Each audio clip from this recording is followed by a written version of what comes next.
안녕하세요. 저는 일산에 살고 있는 40대 여자입니다. 여러분은 시작과 끝 중에 어떤 게 더 중요하다고 생각하시나요? 시작이 절반이라는 말이 있지만 아무래도 전 모든 일의 마무리인 끝맺음이 더 중요하다고 생각합니다. 중요한 건 당신이 어떻게 시작했는지가 아니라 어떻게 끝내는가이다. 라는 명언처럼 저는 시작은 실패했지만 끝은 원하는 결과를 얻어내기 위해 분투해내는 삶을 살고 있어요.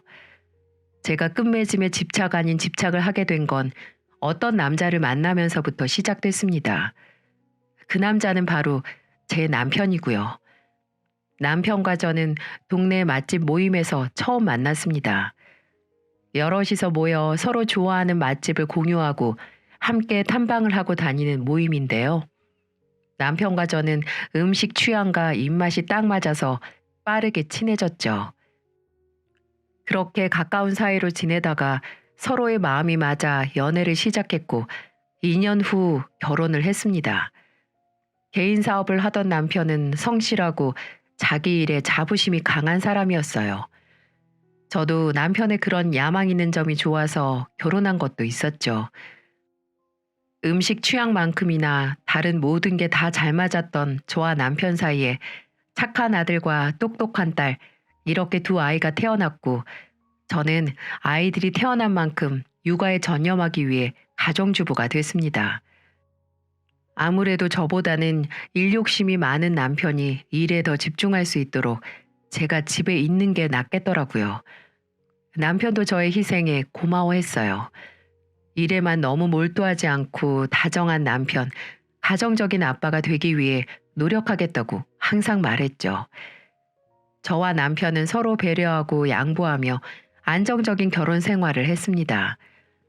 그 평화는 딱 5년 동안 유지가 됐습니다. 공든 답은 무너지지 않지만 기울어지긴 하더라고요. 남편의 사업이 비상시국으로 인해 점점 어려워지기 시작했거든요. 매년 적자를 기록하다가 끝내 부도 위기까지 갔죠. 혼자 어떻게든 책임지고 수습하려던 남편은 늘 야근으로 늦게 퇴근하고 집에 와서도 늘 기운도 없고 근심만이 가득한 얼굴이었어요. 그런 남편을 그저 지켜보는 저도 괴롭고 점점 지쳐만 갔습니다. 하루하루 남편의 사업을 어떻게 회복시킬지 정말 그 고민만 하면서 살았네요. 그때 전 종종 어머니에게 힘들다고 푸념을 했었고 그 사정을 들은 아버지가 선뜻 당장 급한 불 끄라고 2억을 빌려주셨죠. 아버지는 평소 사업에 열의를 보이는 남편을 성실하다고 칭찬하셨거든요. 딸과 사위가 비상시국으로 힘들어하니까 큰 돈을 빌려주신 거죠. 정서방, 일단 이걸로 급한 일부터 마무리 짓게. 나중에 다시 상황 나아지면 그때 천천히 갚어. 장인어른, 감사합니다. 저같이 한심한 놈한테 제가 미정이도 고생시키는데 정말 정말 뭐라고 말씀드려야 할지. 어허, 그렇게 고마워할 필요 없어. 나 자네한테 다 받을 테니까. 자네 성실함은 내 딸도 믿고 있고 나도 믿어. 금방 좋아질 거야. 힘들 때 앞뒤 안 가리고 돕는 게 그게 가족이야. 그러니까 너무 죄송스럽게 생각하지 말게나. 감사합니다. 정말 감사합니다. 남편은 아버지가 내민 도움에 눈물을 흘리며 통곡을 했습니다. 아버지에게 꼭 갚겠다고, 정말 감사하다고, 평생 은인으로 모시겠다고 하더군요. 남편은 한 줄기 비치자 동아줄과도 같은 아버지에게 꼭 은혜를 갚겠다고 다짐했죠. 여보, 나 진짜 열심히 할 거다. 장인어른하고 당신이 나 믿어준 만큼 정말 어떻게든 해내서 장인어른이 빌려주신 돈 싹 다 갚을 거야. 그래, 당신 잘할 거야. 우리 열심히 살자. 하지만 아버지의 도움에도 크나큰 변화는 일어나지 않았습니다. 아버지가 빌려주신 돈은 정말 급한 불만 껐을 뿐 기운 남편의 사업이 원상복구되진 않더라고요. 빌린 돈으로도 상황이 나아지지 않으니 남편은 더 좌절했고 하루하루 다른 사람이 되어갔습니다. 일이 풀리지 않는 극단적인 상황에서 술로 당장의 아픔을 잊으려는 행동이 문제가 된 거죠. 남편은 술만 마시면 폭언과 함께 폭력적으로 변해갔어요. 저와 아이들을 때리진 않았지만 물건을 던지고 벽을 주먹으로 치는 신용을 하고 가끔 때릴 것 같은 신용을 하기도 했으니까요. 저는 그 모습을 보고 잘못하다간 저 사람이 치는 벽과 던지는 물건이 나와 아이들이 될 수 있겠다는 생각에 소름이 끼쳤죠. 당신 또 술 먹었어? 어떻게 매일 밤마다 술을 마시고 들어와? 당신 건강도 생각 안 하고 집에 있는 나나 애들 생각은 안 하는 거야? 아, 진짜 시끄럽네. 야, 이년아, 내가 마시고 싶어서 마셔? 내가 술이라도 마셔야 숨통이 트이는데 이것까지 하지 말라고 하면 나한테 죽으라는 거지. 어? 죽으라는 거. 하여튼 마누라나 애들이나 도움 하나 안 되고 그저 돈만 잡아먹고 잔소리만 해대고. 아유, 내 팔자야. 뭐? 당신 말 다 했어? 그리고 무슨 년? 당신 나한테 이제 쌍욕까지 해? 술 들어갔다고 내일 되면 후회할 만한 말 함부로 하지 마. 후회? 내가 후회를 왜 하냐? 아, 후회할 게 있긴 하지. 너 있는 이 빌어먹을 집구석에 다시 들어온 거 후회한다. 매일같이 술 먹고 들어오는 남편은 주워 담지도 못할 막말을 하고 다시 집을 나갔어요. 저렇게 상처되는 말은 다 해놓고 다음 날이면 그저 기억 안 난다고 우길 뿐이었죠. 술이 원수라는데 술은 그저 핑계일 뿐 진짜 원수는 사업 어렵다고 가족에게 꼬장이란 꼬장은 다 부리는 남편이 딱 원수 같았죠. 남편은 폭력적일 뿐 아니라 뻔뻔해지고 염치까지 없어졌어요. 쉬는 날 소파에 앉아 그저 핸드폰만 들여다보던 남편이 웬일로 친정아버지 안부를 묻는 게 아니겠어요? 요즘 장인어른이랑 연락했어? 아버지? 아니. 아이, 당신은 딸이 돼가지고 아버지한테 안부 연락도 안 해? 갑자기 무슨 소리야. 요번 주엔 따로 연락 안 드렸는데 저번 주엔 했다. 그래? 좀 어떠시다고 해? 어디 불편한 곳은 없으시고? 딱히? 왜 그래? 아버지한테 뭐 할 말 있어? 아니, 그냥 사위가 장인어른 안부 궁금할 수도 있지. 너도 딸이면 매일 전화 한 통이라도 해서 인사라도 해. 자식도 자식 나름이야. 같은 자식이라도 예쁜 짓 하면 더 마음이 가는 거라고. 그래야 나중에 또 도움받고 그러지. 도움이라니, 당신 하고 싶은 말이 뭐야? 그냥 말이 그렇다는 거지. 아니다. 말 나온 김에 묻자. 장인어른 여윳돈 더 없으시대? 너 뭐 아는 거 없어? 당신 지금 아버지한테 돈을 더 빌리려고 하는 거야? 2억도 아직 한 푼도 갚지도 못했는데. 갚을 돈이 생겨야 갚지. 야, 따지고 보면 이게 다 장인어른한테 빌린 돈 갚으려고 하는 거야. 사람이 여윳돈이 좀 생겨야 그걸로 돈을 벌고 하는 거지. 네가 사업을 몰라서 그래. 우리 아버지도 이제 돈 없어. 2억이다 2억. 그렇게 큰 돈 우리 빌려주신 건데 또 바래? 아버지한테 절대로 돈 얘기 꺼내지 마. 그러면 그렇지. 남편이 궁금한 건 아버지의 안부가 아니라 통장 잔고였습니다. 한 번 도움받고 나니 아버지가 무슨 화수분도 아니고 또 금전적인 도움을 원하는 남편. 그렇다고 남편이 아버지의 환심을 사기 위해 노력했을까요? 전혀 아닙니다. 아버지 생일 때 또 어디서 술을 먹고 뻗은 건지 연락도 안 되고 집에도 들어오지 않아 저랑 아이들만 친정에 가서 축하해드리고 밥을 먹고 왔네요. 생신이라고 아버지께 전화 한 통을 한 것도 아니었습니다. 엄마, 혹시 나 오기 전에 애들 아빠가 전화 한 통 했어요? 아버지께 생신 축하드린다고. 아니. 정서방 오늘 일 때문에 못 오는 거 아니었니? 바쁘니까 전화할 틈도 없겠지. 왜? 너희 무슨 일 있어? 아니, 무슨 일은 아무것도 아니에요. 제가 친정 아버지에게 돈 이야기 절대 하지 마라 못 박은 이후로 남편은 더욱 삐뚤어졌습니다. 믿을 구석이 사라졌다고 생각하는 건지 자포자기한 건지 몇 개월 동안 집에 생활비 한 푼 안 가져왔네요. 전 어머니한테 아쉬운 소리하고 돈 조금 빌리고 단기 아르바이트 찾아서 애들 어린이집 가고 나면 일해서 겨우 생활비를 충당했어요. 남편이 남는 시간에 애들을 봐주는 것도 아니고 집안일을 거들어주는 것도 아니었습니다. 그래서 제가 다시 일을 시작하고 싶어도 할 수 있는 여건이 안 됐죠. 당신 쉬는 날에 내가 주말 알바라도 하면 그래도 도움이 되지 않을까? 그러니까 주말엔 애들 좀 봐주면 안 돼? 뭐? 네가 무슨 일을 해? 네가 알바로 벌어봤자 얼마나 한다고.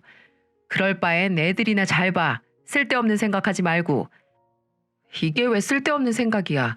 당신 지금 나한테 생활비도 못 주잖아. 애들을 무슨 돈으로 보라고. 그래서 내가 생활비 안 준다고 시위하는 거야? 밖에서 네가 돈 직접 번다고? 어? 야, 그럴 거면 내가 살림할게. 네가 돈 벌어. 말을 말자. 말을 말어. 무슨 말을 해도 잔뜩 꼬아서 들으니까 싸움을 피하기 위해 저도 먼저 말을 꺼내지 않게 됐죠. 본인 입으로는 투자자를 만난다, 동업자를 만난다고는 하는데 제가 보기엔 그저 밖에서 술 먹고 돌아다니는 것 같았어요. 그렇다고 제가 한마디 하면 잔소리 좀 그만해라. 지금 내가 너네 먹여 살리려고 뼈 빠지게 고생하는데 고작 하는 게 잔소리뿐이냐. 이러면서 난리를 부렸죠. 남편도 지쳤지만 저도 마찬가지였습니다. 점점 피해의식과 열등감으로 똘똘 뭉치는 남편과의 대화를 포기한 수준이었어요. 그렇게 회피하는 듯 결혼 생활을 근근히 이어왔어요. 그래도 입에 풀칠하며 조용히 살아왔는데 그건 폭풍전의 고요였습니다. 밖에서 투자자 만난다고 돌아다니던 남편은 친구들에게 돈을 빌리고 다닌 거였죠. 그냥 빌린 거면 다행이게요. 투자라는 명목으로 5천을 빌리면 6개월 뒤에 6천으로 갚겠다는 사기까지 쳐서 고소장이 집으로 날라왔습니다. 여러분, 이게 믿어지시나요? 그렇게 성실하던 남편이 친구들 등쳐먹다가 고소를 당하다니요. 제가 반한 남자는 정말 없던 사람이었던 걸까요?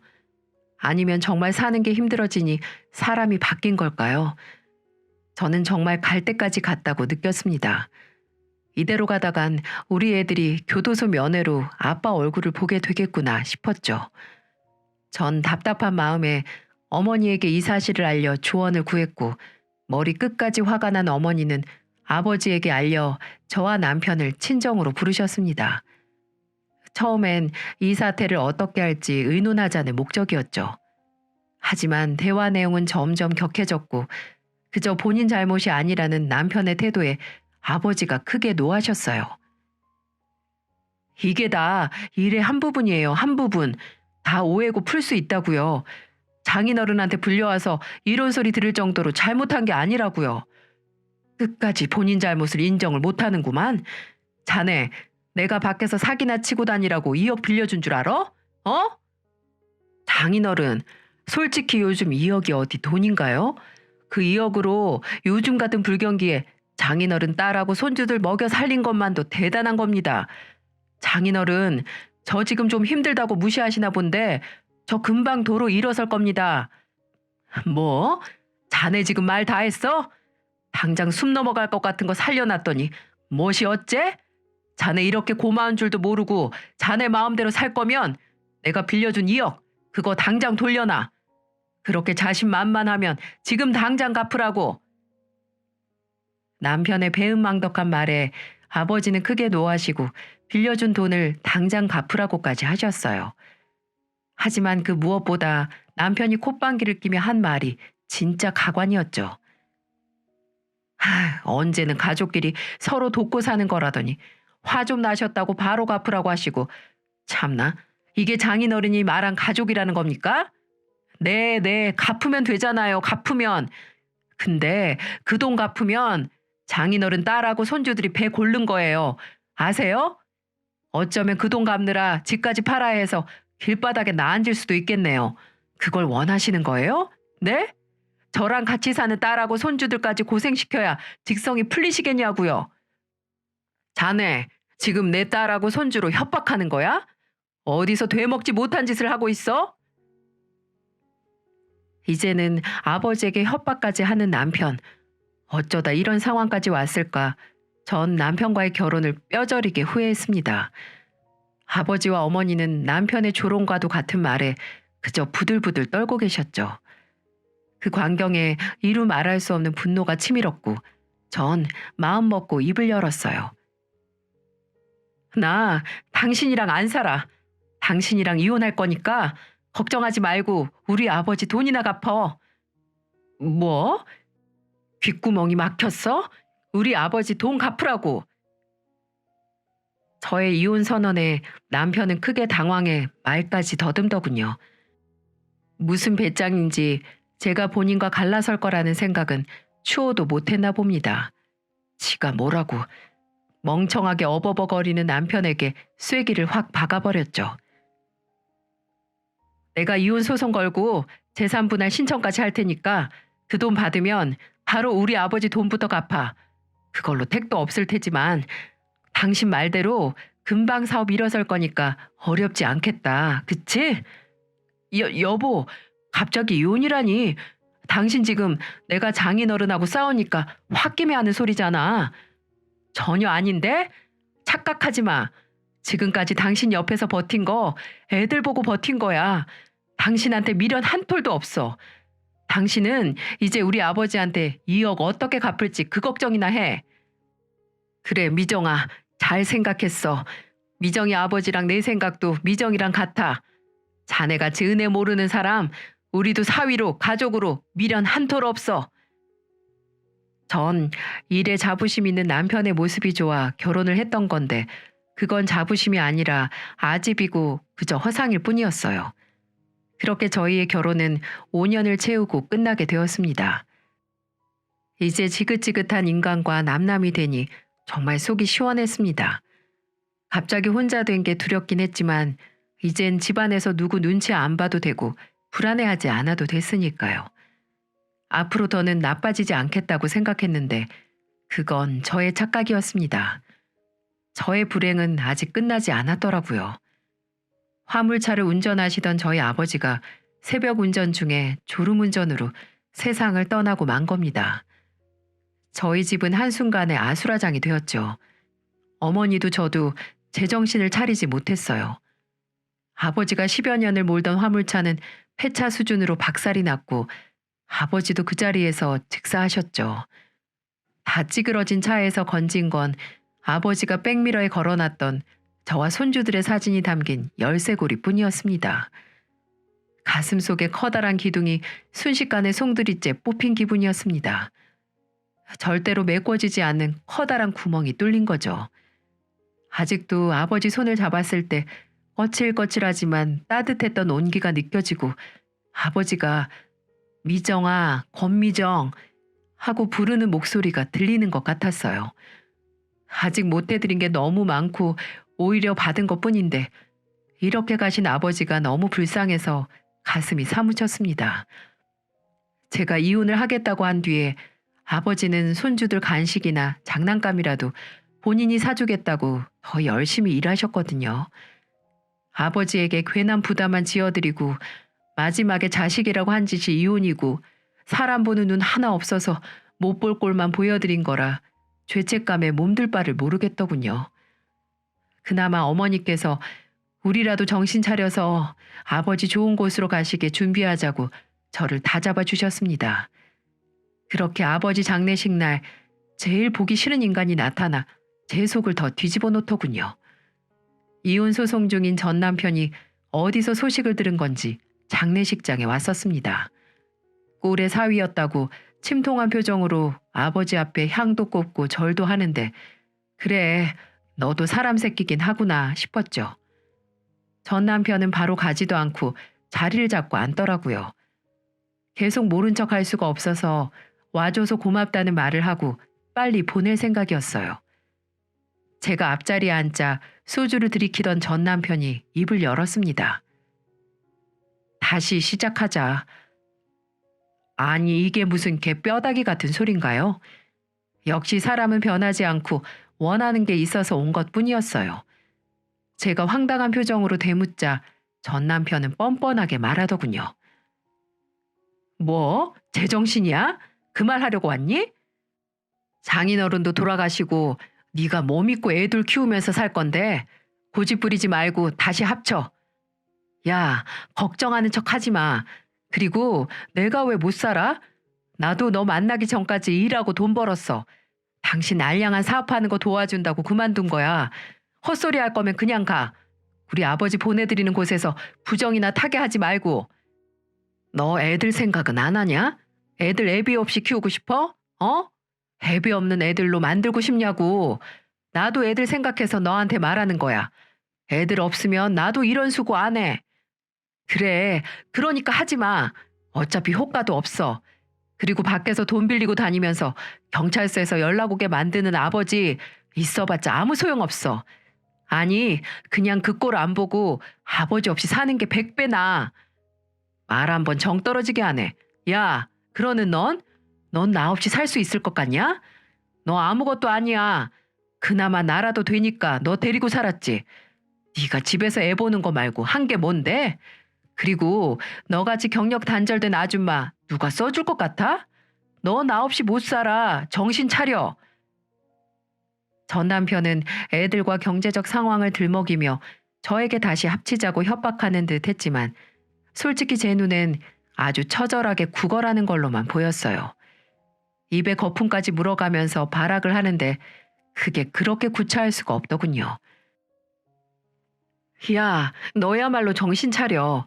너 예전에 사장님 소리 듣던 거 못 잊고 소생도 안 되는 그 사업 붙잡고 있는데 그 시절 다 지났어. 너 절대 지금 정신머리로는 다시 사업 못 한다고. 알아들었으면 빨리 가. 참나, 사업의 사자도 모르는 게 어디서 헛소리야. 네가 집에서 애들만 키우니까 뭘 모르나 본데 이게 다 다시 뛰어오르기 전에 도움닫기나 다름없는 거야. 넌 그래서 사업의 사자를 너무 잘 알아서 그렇게 빌빌거리면서 살고 있냐? 어? 야, 도움닫기로 뛰려다가 발목 부러져. 다 사근뼈로 뛰어오르긴 뭘 뛰어올라. 네 주제나 좀 파악해라. 전 남편은 제 말은 귓등으로도 안 듣고 그저 술만 마시더니 갑자기 푸후후 하고 바람 빠지는 소리를 내며 웃는 게 아니겠어요? 단단히 돌았구나 싶었지만 전 남편은 정말 뜻밖의 말로 사람 속을 더 뒤집어 놓았습니다. 야, 그래. 그래도 장인어른이 가시는 길에 나 도와주고 가시는구나. 뭐? 그게 무슨 소리야? 야, 생각을 해봐. 장인어른 돌아가셨으니까 그 돈 안 갚아도 되잖아. 잘난 장인이 사위 한번 살려주려고 빨리 가셨나? 이야, 정말 은인이다, 은인이야. 나한테 돈만 빼가려는 찐득이, 아니, 거머린 줄 알았는데 아주 은인이라고. 삼가 고인의 명복을 빕니다. 정신 나간 사람처럼 실실 웃는 전 남편은 박수까지 치면서 돌아가신 저희 아버지를 모욕했습니다. 순간 저 자식 앞에 놓은 소주병을 깨서 저 웃는 낯짝에 들이밀고 싶었어요. 전 이곳이 아버지 장례식이란 사실도 잊을 정도로 화가 나서 전 남편에게 달려들어 뺨을 후려쳤습니다. 어머니가 달려나와 절 말리셨고 장례식장에 온 손님들은 구경하느라 한바탕 난리가 났죠. 다른 사람들이 전 남편을 끌어내 내쫓았고 전 그때 어머니 품에 안겨 울음을 터뜨렸습니다. 엄마, 나 분해 죽겠어요. 아버지 돌아가신 것도 다 내가 저 인간이랑 결혼해서 그런 것 같고 나 아버지한테 죄송해서 어떡해요? 저 인간 아버지 돈 갚을 생각도 없어. 그 돈이 어떤 돈인데 나 이제 어떡해요, 엄마? 서러움에 사무쳐 우는 저를 달래던 엄마는 굉장히 차분해 보이셨어요. 아무래도 제가 정신을 못 차리니까 어머니라도 이성적인 상태를 유지하셨던 거겠죠. 어머니는 저를 다독이면서 말하셨어요. 미정아, 일단 아버지부터 잘 보내드리자. 아버지한테 마지막까지 좋은 모습 보여드려야지. 일단 정신 차리고 아버지한테 인사드리자. 그러고 나서 해결하자고. 걱정하지 마. 엄마가 다 알아서 할게. 그때는 어머니의 말을 다 알아들을 수 없었지만 어쩐지 마음이 놓였습니다. 뭔지는 잘 모르겠지만 어머니의 단호한 말씀에 저까지 다 괜찮을 거란 믿음이 생겼죠. 어렸을 때부터 제가 슬퍼하고 좌절하고 있을 때 부모님께서 그저 손을 잡아주시고 괜찮아, 걱정하지 마. 이 말만 해주시면 정말 모든 문제가 괜찮아질 것 같았는데 이게 부모님들의 힘인가 할 정도로 효과가 대단했어요. 아버지는 제가 학창 시절부터 시험을 못 봐도 지금 못 본 걸 활용해서 다음에 조금이라도 잘 볼 수 있다. 실패를 오히려 이용해야 한다. 이 말로 힘을 주셨죠. 심지어 제 결혼식 당일에도 제 손을 잡고 식장으로 나가기 전에 이런 말씀도 해주셨어요. 조금이라도 힘들면 우리한테 와라. 엄마 아빠가 있는 곳이 네 집이니까. 라고 말입니다. 부모님은 제가 나이가 들던 아이를 낳던 변함없이 늘 그 자리에 있는 커다란 그늘 같은 존재였어요. 언제나 제 실수에 관대하시고 조금이라도 도움을 주기 위해 노력하시는 부모님을 위해서라도 제가 쉽게 약해질 순 없었습니다. 전 어머니와 함께 아버지의 영정사진을 들고 걸었습니다. 다정하고 늘 아내와 딸을 위해 열심히 살아온 우리 아버지. 나중에 만나서 부끄럼 없게 잘 보내드렸어요. 장례식이 끝나고 아버지도 납골당에 잘 안치시킨 후에 어머니는 제 손을 잡고 집으로 가셨어요. 그리고 안방으로 들어가서 가방을 챙겨 나오셨죠. 대체 뭐가 들었길래 저렇게 비장한 얼굴이실까 궁금했어요.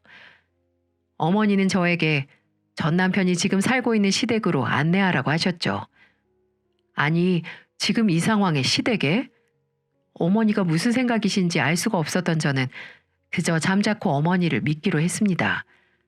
그리고 어머니를 모시고 전 남편이 있는 시댁으로 갔죠. 전 남편은 집에서 쫓겨나고 시댁에서 살고 있었는데 원래 몸이 안 좋으신 시아버지가 혼자 살고 계신 곳이었습니다. 어머니와 전 연락도 안 하고 정말 말 그대로 쳐들어갔죠. 갑작스런 방문에 전 남편은 물론 시아버지까지 놀라서 현관앞까지 나와 계시더라고요. 처음엔 전 남편이 현관문도 안 열어주고 쫓아낼 줄 알았는데 시아버지께서 문을 열어주셨죠. 아니 미정아, 웬일이냐? 사부인, 무슨 일로 여기까지? 안녕하세요, 사돈어른. 이렇게 갑자기 찾아와서 죄송합니다. 사돈어른 아들 만나러 왔는데 많은 시간 안 뺐을 테니 양해 부탁드릴게요. 아니, 도영이한테 어떤 일로? 저한테 무슨 볼 일이 있으신데요? 마음 먹고 간 장인어른 장례식에서 그렇게 쫓아냈으면서 무슨 할 말이 있어서요? 시아버지도 일어서 계시는데 전 남편은 거만하게 거실 소파에 앉아서 고개만 까딱거리더라고요. 그래, 앞으로 쎄 빠지게 돈 벌어야 하는 사람이니까 본론만 말할게. 내 남편한테 빌려간 2억 당장 갚아야겠어. 빌려준 사람이 살아있어야 저도 갚죠. 돈 갚을 사람이 뒤졌는데 제가 어떻게 갚습니까? 저도 돈 갚고 싶어서 미치겠습니다. 저 그렇게 경우 없는 놈 아니에요. 돈을 빌렸으면 응당 갚아야 하는데 빌려준 사람도 이 세상 사람이 아니고 제가 그걸 갚아야 할 증거가 있지도 않는데 어떻게 갚습니까? 도영아, 너 돈을 빌렸다니 네 장인한테 돈을 빌렸었니? 아버지는 잠자코 계세요. 빌린 것도 아니에요. 저 힘들 때 도움 주신 거지. 이제는 저희 아버지가 빌려준 2억을 그냥 준 돈 취급하는 전 남편의 모습에 머리가 띵하고 울렸습니다.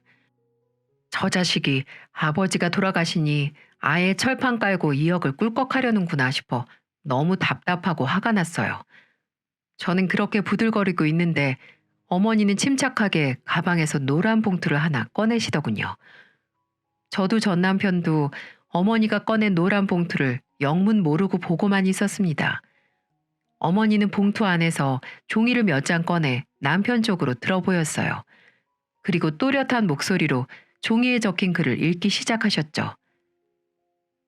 채무자 정도영은 채권자 권원중으로부터 금 2억 원을 2022년 1월 20일자로 차용하며 원금을 2025년 4월 20일까지 일괄 변제하겠습니다. 원금을 위변제의 기일까지 채권자에게 갚지 못할 경우 연 12%의 지연 이자를 채권자에게 지급하도록 하겠습니다. 채무자 정도영, 채권자 권원중. 이거 기억하나? 채무자 정도영 씨? 그렇습니다. 어머니가 꺼낸 문서는 아버지와 전 남편 사이의 차용증이었던 겁니다. 어머니가 읽은 증서 내용에서 확실하게 전 남편의 이름과 아버지 이름 석자가 들렸죠. 시아버지는 증서에 있는 2억이란 단어에 놀라시고 전 남편은 몰랐던 차용증의 존재에 놀랐습니다. 핏발이 선 눈으로 차용증에서 눈을 못 떼는데 저는 혹여라도 남편이 채 가서 찢을까봐 어머니 손에서 차용증을 가져와 봉투에 고이 넣었습니다. 전 남편은 눈앞에서 모습을 감춘 차용증을 보며 입맛을 다셨고 곧 부들부들 떨리는 목소리로 말하더군요. 장모님이 모르시나 본데 그거 그냥 형식상 작성한 거예요. 장인어른도 제가 진짜 갚아야 한다고 생각 안 하셨어요. 제가 하도 감사해야 하고 뭐라도 하고 싶어 하니까 장인어른도 마지못해 그럼 문서 한 장 만들어 놓자. 이래서 그냥 적은 거예요. 거기 이자도 제가 드리겠다고 한 거예요. 근데 장인어른이 그냥 웃어 넘기셨다고요. 무슨 그걸로. 아니 그걸 왜 장모님이 가지고 계세요? 네? 어디서 나셨어요? 미정이한테 자네가 돈 받아놓고도 일 잘해볼 생각도 안 하고 술만 먹고 다닌다는 소리 듣고 미정이 아버지가 나한테 맡겼어. 그래, 미정이 아버지도 처음엔 받을 생각 없었겠지. 근데 자네 하는 꼬라지가 점점 더 심해지니까 그 사람도 안 되겠다 생각한 거야. 미정이가 자네랑 이혼만 하면 바로 받아간 2억 갚게 하려고. 미정 아버지가 옛날부터 떠나기 전까지 그저 미정이 앞날만 걱정했어. 자네는 그 마음 이용해서 2억 받아먹고 모른 척 입 닫으려고 했지? 쓸데없는 생각 말고 자네가 그렇게 찾던 증거인 차용증도 있으니까 돈이나 갚아. 아 정말 그냥 쓴 거라니까요. 장모님, 장인어른도 제가 돈 갚는 거 원하지 않으셨어요. 그 돈 다 본인 딸하고 손주들 입고 먹는 데 쓰인 걸 아시니까요. 장모님, 돌아가신 장인어른 뜻은 지키셔야죠. 네? 야, 우리 아버지 들먹이지 마. 우리 아버지 나 때문에 참으신 거야. 내가 너랑 남남 된다고 하자마자 그 마음 싹 접으셨어. 어디서 돈 갚기 싫다고 우리 아버지 뜻을 들먹여? 네가 사람이야? 미정아, 나랑 애들 먹이고 입혔다고? 너 장난하냐? 너 몇 개월은 나한테 생활비도 안 줬어. 그거 잊었냐? 내가 어떤 마음으로 애들이랑 버티고 살았는데 너는 아버지 돈 2억 밖에서 신나게 까먹었잖아. 더 이상 대가리 돌리지 말고 좋은 말 할 때 돈이나 갚아. 전 남편은 말도 못하고 연신 얼굴만 쓸어넘기며 마른 침만 삼켰습니다. 차용증을 정말 형식적으로만 썼다고 여겼다니 순진한 건지 멍청한 건지 그 정도로 우리 가족을 호구로 봤구나 싶어서 속이 더 문드러졌습니다. 집안은 한 차례 폭풍이 휩쓸고 간 후에 정막만 감돌았죠.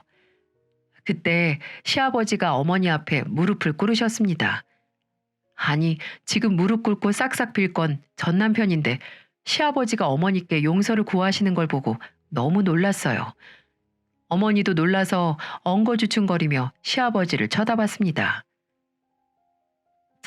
사돈어른, 사부인 정말 죄송합니다. 다 자식 못 키운 제 잘못입니다. 아들 하나 있는 거 오냐오냐 키워서 그런지 순 저밖에 모르는 인간으로 키운 부모 잘못입니다. 먼저 가신 사돈께도 제가 사과드리겠습니다. 정말 죄송합니다. 절 원망하세요. 아버님. 어머님에게 몸을 숙여 용서를 구하는 시아버지의 앙상하게 남은 등뼈를 보니 착잡하고 마음이 아팠습니다. 어머니께서는 시아버지를 일으키시며 말하셨죠. 이러지 마세요, 사돈어른. 사돈어른 잘못이 아니에요. 저랑 미정이 둘 다 사돈어른 원망하지 않습니다. 다 도움 받아놓고 고마운 줄 모르고 설치다가 발등 찍은 사람 잘못이지요. 어머니가 시아버지의 손을 잡고 다독이자 시아버지는 숙인 고개를 들었습니다.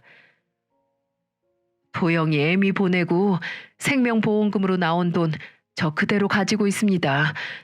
저놈의 자식이 돈 달라고 했을 때도 안 주고 제가 아내 목숨줄처럼 쥐고 있던 돈이에요. 비록 5천만 원 뿐이지만 부디 받아주십시오. 제 못난 자식 때문에 마음고생하신 거 부모로서 갚게 해주십시오. 시아버지는 돌아가신 시어머니 생명보험금으로 아들놈의 빚을 갚겠다고 나섰어요. 어머니와 전 시아버지가 아니라 전 남편에게만 받을 생각이었지만 시아버지는 한사코 본인이 일정 금액이라도 갚게 해달라고 사정사정을 하셨죠. 그게 부모 마음인 걸까요? 자식의 잘못을 조금이라도 덜어서 본인 등에 짊어지고 싶은 마음 말입니다. 못난 자식은 다 늙어 아픈 아버지가 용서를 구하는 모습을 정신이 빠져서 그냥 바라만 보고 있더군요. 저와 어머니는 남편에게 차용증에 적힌 변제 날짜가 이미 지났으니 빠른 시일 내로 이자까지 싹 안 갚으면 고소에 들어가겠다고 경고를 한 뒤 시댁을 나왔습니다. 계속 버팅기는 전 남편 때문에 결국 민사소송까지 갔고 남편 명의로 된 모든 재산을 압류했습니다. 전 남편 놈 그 인간 정말 끝까지 사람 질리게 하는 게 어차피 압류한 재산도 별로 없었을 뿐더러 이혼 전에 채무로 사기친 게 걸려서 지금 교도소에 있습니다. 믿어지시나요? 사람이 어디까지 추락할 수 있는지 아주 제대로 보여주는 것 같지 않나요? 처음엔 돈 갚기 싫어서 깜방 갔다고 거짓말을 친 건가 했습니다. 그 자식의 전 변호사에게 연락을 받았는데 이전 사기 이력이 쌓여서 콩밥 먹고 있다는 내용이었죠. 너무 어이가 없었지만 저와 어머니는 그 자식이 죽기 전까지 아버지의 돈을 다 받아낼 생각이었습니다.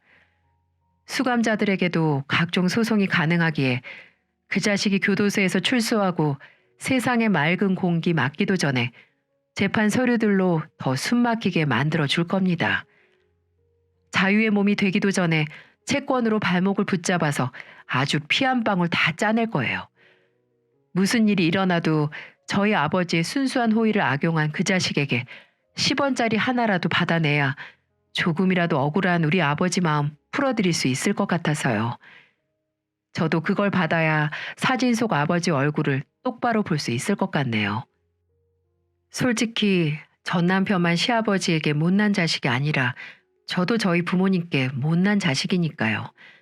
결혼했으면 잘 살던가 사람 보는 눈이 이렇게 낮아서 아버지 어머니 마음고생만 시켜드린 제가 전 남편보다 나은 점이 뭔지 진지하게 고민하게 됐어요.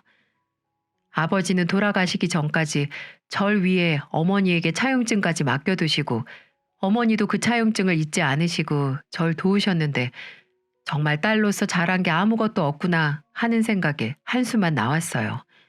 저 정말 한심하죠? 이후로도 제가 아버지를 마음속에서 못 보내드리고 괴로워하고 있을 때 어머니는 제게 이런 말을 해주셨어요. 미정이 너는 너희 아버지가 네 마음도 모를 것 같니? 세상 어느 누구보다 네가 죄송스러워하는 거 나랑 너희 아버지가 잘 알아. 우리는 오히려 그래서 너한테 미안하고 부모는 그저 영원히 비빌 언덕이고 기댈 나무야. 네가 우리 실망시킨다고 부모가 돼서 널 안 사랑할 것 같니? 네가 뭘 하든 세상의 네 편은 나랑 너희 아버지야.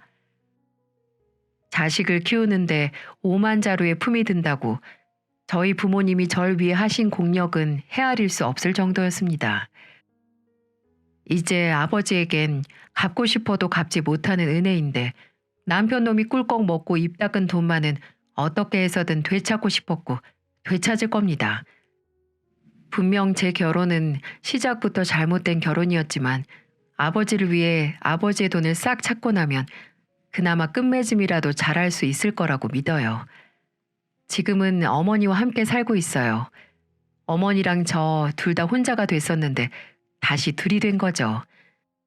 아직은 지인 소개로 다니게 된 카페에서 알바를 하고 있지만 천천히 제가 다시 시작할 수 있는 일을 찾으려고 해요. 오랫동안 경력이 끊겼지만 이 넓은 세상에 제가 제 자식들과 먹고 살 수 있는 일 하나쯤은 찾을 수 있겠죠. 나이 많은 저희 아버지도 끝까지 저희를 위해 일을 하셨으니 저도 물불 가리지 않고 뭐든 해야죠. 제가 뭘 어떻게 해도 부모님이 저한테 해주신 걸 다 갚지는 못할 겁니다. 그저 지금 이 순간에 할 수 있는 최선을 부모님께 하면서 사는 거죠. 이제 아버지는 하늘에서 절 봐주실 테지만 전 제 옆에 계신 어머니에게만이라도 제가 해드릴 수 있는 최선을 해드릴 수 있도록 노력하고 또 제가 부모님께 받은 사랑을 저희 아이들에게도 주려고 합니다. 말뿐만이 아니라 정말 후회를 아무리 한다고 한들 지나고 나면 돌아갈 수 없다는 걸 이제는 너무 잘 아니까요. 슬프게도 부모님의 죽음은 남은 자식들에게 끝까지 지울 수 없는 슬픔과 함께 가르침까지 안겨주는 것 같습니다. 제가 열심히 살면 나중에, 정말 나중에 부끄럽지 않은 딸로서 다시 아버지를 만날 수 있는 거겠죠? 좋은 곳에서 다시 아버지를 만난다면 아버지가 절 자랑스러운 내 딸 권미정 이렇게 불러주시면 좋겠습니다. 그 좋은 날이 꼭 왔으면 싶네요. 긴 이야기 들어주신 여러분께 감사드립니다. 모두 매일 소중한 이들에게 최선을 다하시길 바랍니다. 함께 해주셔서 감사합니다.